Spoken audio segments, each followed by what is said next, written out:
السلام علیکم پاک بریڈرز۔ آج ہم بات کرنے جا رہے ہیں ایک نہایت پیاری اور ذہین پرندے کی جسے ہم کاکاٹو کے نام سے جانتے ہیں۔ کاکاٹو اپنی خوبصورت پروں اور منفرد انداز کی وجہ سے دنیا بھر میں بہت مقبول ہے، لیکن بدقسمتی سے یہ پرندے بھی مختلف بیماریوں کا شکار ہو سکتے ہیں۔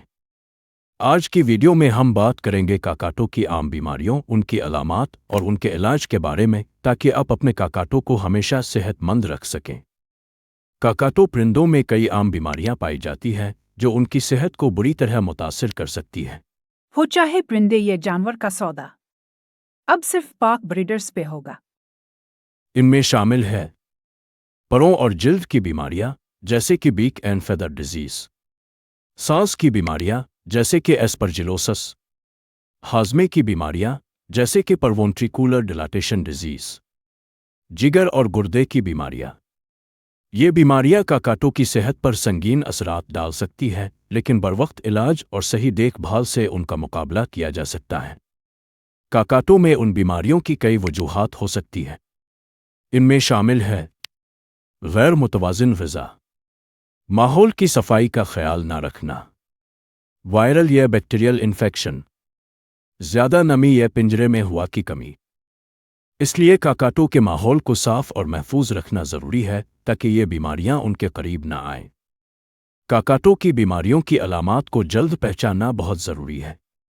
اگر آپ کو اپنے کاکاٹو میں یہ علامات نظر آئیں تو فوری طور پر ویٹرنری ڈاکٹر سے رجوع کریں۔ پروں کا غیر معمولی گرنا یا ٹوٹنا، سانس لینے میں مشکل یا کھانسنا، بھوک میں کمی یا وزن کا گرنا، غیر معمولی فضلہ یا قبض۔ اگر آپ اپنے کاکاٹو میں ان علامات کو نظر انداز کرتے ہیں تو یہ بیماری زیادہ بگڑ سکتی ہے۔ کاکاٹو کی بیماریوں کا علاج ویٹرنری ڈاکٹر کی رہنمائی میں کیا جانا چاہیے۔ پروں کی بیماریوں میں وٹامنز اور اینٹی بائیوٹکس دی جا سکتی ہے۔ سانس کی بیماریوں کے لیے مناسب دوائیں اور نیبولائزیشن تھراپی کی جا سکتی ہے۔ ہاضمے کی بیماریوں کے لیے کاکاٹو کو متوازن خوراک دینا اور پانی کی صفائی کو یقینی بنانا ضروری ہے۔ اگر آپ کو آج کی ویڈیو مفید لگ رہی ہے تو برائے کرم ہمارے چینل کو سبسکرائب کریں تاکہ مزید اہم ویڈیوز اب تک پہنچ سکیں۔ پروں اور جلد کی بیماریاں جیسے کہ بیک اینڈ فیدر ڈیزیز، پروں اور جلد کی بیماریوں کا علاج کاکاٹو اور دیگر پرندوں میں ان کی بیماری کی نوعیت پر منحصر ہوتا ہے۔ کچھ عام ادویات اور علاج یہ ہو سکتا ہے: 1. Vitamin supplements. پروں کے گرنے یا ٹوٹنے کی بڑی وجوہات میں غذائیت کی کمی ہو سکتی ہے۔ وٹامن اے بی کمپلیکس اور وٹامن ڈی کی کمی اکثر پرندوں میں پروں اور جلد کے مسائل پیدا کرتی ہے۔ نیوٹری بال جیسی وٹامن سپلیمنٹس دیں تاکہ پرندوں کی جلد اور پروں کو صحت مند رکھا جا سکے۔ 2. اینٹی فنگل ادویات۔ اگر پروں اور جلد کی بیماری fungal infection, back and feather disease یا ایسپرجلوسس کی وجہ سے ہو رہی ہو تو اینٹی فنگل دوائیں استعمال کی جا سکتی ہیں۔ اٹراکانازول ایک عام اینٹی فنگل دوا ہے جو پرندوں میں فنگس کی بیماریوں کے لیے استعمال ہوتی ہے۔ 3. Antibacterial spray. اگر پروں یا جلد میں بیکٹیریل انفیکشن ہے تو اینٹی بیکٹیریل اسپرے جیسے پوفیڈین ایوڈین، پوودون آئیڈائن یا کلور ہیکزیڈین، کلورہیکسیڈائن محلول استعمال کیا جا سکتا ہے تاکہ جلد کی صفائی اور علاج ممکن ہو۔ 4. Antibiotics. بیکٹیریل انفیکشنز میں ویٹرنری ڈاکٹر اینٹی بائیوٹکس تجویز کر سکتے ہیں جیسے انروفلوکساسن یا ڈوکسائی سائکلین، ڈاکسیسائکلین، جو کہ بیکٹیریا سے لڑنے میں مددگار ثابت ہوتی ہے۔ 5. ایلوویرا اسپرے یا جیل۔ خشک جلد یا پروں کی مرمت کے لیے ایلوویرا اسپرے یا جیل استعمال کی جا سکتی ہے جو جلد کو نمی فراہم کرتا ہے اور جلن کم کرتا ہے۔ 6. Moisturising spray. اگر جلد خشک ہو رہی ہو تو پرندے کی جلد کو نمی فراہم کرنے کے لیے خصوصی موئسچرائزنگ اسپرے استعمال کرے تاکہ جلد میں موجود خشکی ختم ہو سکے۔ سانس کی بیماریوں خاص طور پر ایسپرجلوسس کا علاج ویٹرنری ڈاکٹر کی رہنمائی میں کیا جانا چاہیے۔ اس بیماری کے لیے عام طور پر استعمال ہونے والی دوائی یہ ہو سکتی ہے: 1. اینٹی فنگل ادویات۔ اٹراکانازول یہ دوا سانس کی پھپھوندی، فنگس کے انفیکشن کو ختم کرنے کے لیے استعمال ہوتی ہے۔ ووریکونازول شدید حالات میں استعمال کی جاتی ہے اور زیادہ مؤثر مانی جاتی ہے۔ ایمفوٹریسن بی یہ دوا اکثر نیبولائزیشن تھراپی میں استعمال ہوتی ہے تاکہ براہ راست طوطے کے سانس کے نظام میں داخل ہو کر پھپھوندی کا علاج کیا جا سکے۔ 2 اینٹی انفلیمیشن دوائیں۔ کورٹیکوسٹیرائڈز کبھی کبھار انفلیمیشن کو کم کرنے کے لیے استعمال کی جاتی ہیں تاکہ طوطے کے پھیپھڑوں کو نقصان سے بچایا جا سکے۔ 3 نیبولائزیشن تھراپی۔ نیبولائزیشن تھراپی میں اینٹی فنگل ادویات کو بخارات کی شکل میں سانس کے ذریعے پھیپھڑوں تک پہنچایا جاتا ہے۔ 4 مدافعتی نظام کو مضبوط کرنے والی سپلیمنٹس۔ وٹامنز جیسے کہ وائٹامن اے اور وائٹامن ای طوطے کے مدافعتی نظام کو مضبوط کرنے میں مدد دیتے ہیں تاکہ وہ بہتر طریقے سے بیماری کا مقابلہ کر سکے۔ یاد رہے کہ ان ادویات کا استعمال ویٹرنری ڈاکٹر کے مشورے کے بغیر نہ کریں۔ پروونٹریکولر ڈیلاٹیشن ڈیزیز کے لیے فی الحال کوئی حتمی علاج موجود نہیں ہے کیونکہ یہ ایک پیچیدہ بیماری ہے جس کی وجہ وائرل انفیکشن ہے اور یہ پرندوں کے نظام ہاضمہ اور اعصابی نظام کو متاثر کرتی ہے۔ تاہم اس بیماری کو کنٹرول کرنے کے لیے مختلف علاج اور احتیاطی تدابیر اختیار کی جا سکتی ہے۔ ممکنہ ادویات اور علاج۔ 1 اینٹی وائرل ادویات۔ بیماری کی وائرل نوعیت کو دیکھتے ہوئے کچھ اینٹی وائرل ادویات دی جا سکتی ہیں لیکن ان کی افادیت ابھی تک محدود ہے۔ 2 اینٹی انفلامیٹری ادویات۔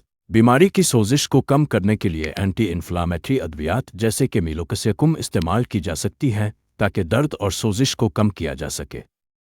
3 وٹامنز اور سپلیمنٹس۔ متاثرہ پرندے کو وٹامن بی اور ای دی جا سکتی ہیں تاکہ ان کے مدافعتی نظام کو مضبوط کیا جا سکے اور بیماری کے اثرات کو کم کیا جا سکے۔ 4 سپورٹیو تھراپی۔ ہاضمے کی خرابی کی وجہ سے پرندے کو غذا کو ہضم کرنے میں مشکل ہوتی ہے، اس لیے ہلکی اور آسانی سے ہضم ہونے والے غذا دی جانی چاہیے۔ ساتھ ہی پانی کی صفائی کا خیال رکھیں۔ 5 اینٹی بایوٹکس۔ اینٹی بایوٹکس اگر ثانوی بیکٹیریل انفیکشن موجود ہو تو ویٹرنری ڈاکٹر کی ہدایت پر اینٹی بایوٹکس بھی دی جا سکتی ہیں۔ ویٹرنری ڈاکٹر سے مشورہ کرنا بہت ضروری ہے تاکہ مناسب تشخیص اور علاج ہو سکے کیونکہ ہر پرندے کی صحت کی حالت مختلف ہو سکتی ہے۔ کاکاتو یہ دیگر پرندوں میں جگر اور گردے کی بیماریوں کے علاج کے لیے مختلف دوائیں استعمال کی جا سکتی ہیں لیکن ان کا استعمال ہمیشہ ویٹرنری ڈاکٹر کی ہدایت کے مطابق ہونا چاہیے۔ عام طور پر ان بیماریوں کے علاج کے لیے ادویات تجویز کی جاتی ہیں۔ 1 جگر کی بیماریوں کے لیے ادویات۔ لیور ٹانک ہیپیٹک سپورٹ جگر کی کارکردگی بہتر بنانے اور زہریلے مادے نکالنے کے لیے استعمال ہوتا ہے۔ مثال کے طور پر سلیمارین جو ملک تھسل کے بیجوں سے نکالا جاتا ہے جگر کی حفاظت کے لیے مددگار ثابت ہوتا ہے۔ Anti biotics. اینٹی بایوٹکس اگر جگر کی بیماری انفیکشن کی وجہ سے ہو تو اینٹی بایوٹکس استعمال کی جا سکتی ہے۔ Vitamin supplements. وٹامن سپلیمنٹس جگر کی بیماریوں میں وٹامن بی کمپلیکس اور وٹامن ای جیسے سپلیمنٹس جگر کو مضبوط کرنے میں مدد دیتے ہیں۔ 2 گردے کی بیماریوں کے لیے ادویات۔ Fluid therapy. سیال علاج گردے کی بیماری میں اکثر پانی کی کمی ہو جاتی ہے جس کے علاج کے لیے سیال تھراپی استعمال کی جاتی ہے تاکہ جسم میں پانی کی سطح بحال ہو سکے۔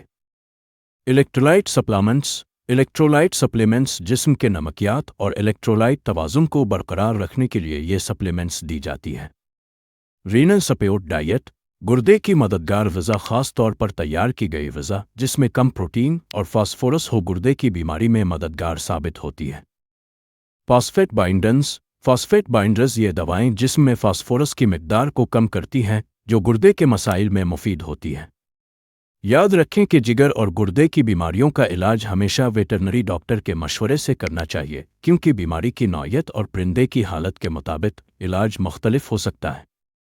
کاکاتو کی بیماریوں سے بچنے کے لیے ضروری ہے کہ آپ ان کی دیکھ بھال میں خصوصی توجہ دیں۔ انہیں متوازن اور تازہ خوراک دیں۔ ان کے پنجرے کو ہر ہفتے اچھی طرح صاف کریں۔ انہیں روزانہ تازہ پانی فراہم کریں۔ ان کی باقاعدہ طبی معائنہ کروائیں تاکہ کوئی بیماری ابتدائی مراحل میں ہی پہچانی جا سکے۔ یہ احتیاطی تدابیر کاکاتو کو صحت مند اور خوش رکھنے کے لیے بہت اہم ہے۔ اس کے علاوہ اگر آپ پرندوں اور جانوروں کی سیل پرچیز کرتے ہیں تو پاک بریڈر ایپلیکیشن آپ کے لیے فائدہ مند ہو سکتی ہے۔ تو ابھی گوگل پلے اسٹور سے پاک بریڈرز ایپلیکیشن کو ڈاؤن لوڈ کریں اور اپنا اکاؤنٹ بنا کر لامحدود فری اشتہار لگائیں۔ دوستو، امید ہے کہ آپ کو آج کی ویڈیو سے کاکاٹو کی بیماریوں اور ان کے علاج کے بارے میں کافی معلومات ملی ہوں گی۔ اپنے کاکاٹو کی صحت کا ہمیشہ خیال رکھیں، اور اگر آپ کو کوئی سوال ہو تو کمنٹ سیکشن میں ضرور پوچھیں۔